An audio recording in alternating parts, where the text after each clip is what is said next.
ಕರುಣೆಯ ಕೊರಳ ಘಂಟೆಯಲ್ಲಿ ಮಂತ್ರಾಕ್ಷತೆ ಮಂಚಾಲಯ ಮಣ್ಣ ಕಣಗಳಲ್ಲಿ ಮೂಲ ರಾಮ ನಿನ್ನ ತಂದೆ ನೀನೆ ನಮ್ಮ ತಾಯಿ ತಂದೆ ಸತ್ಯದ ದೀಪ ಹಚ್ಚುವ ಕರುಣೆಯ ಕಿರಣ ಚೆಲ್ಲುವ ರಾಮನ ಸಾರ ತುಂಬುವ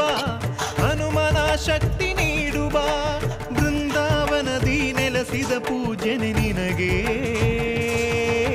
ಶರಣು ಶರಣು ಶರಣು ಗುರು ರಾಘವೇಂದ್ರ ಶರಣು ಶರಣು ಶರಣು ಶರಣು ಗುರು ಸಾರ್ವಭೌಮ ಶರಣು.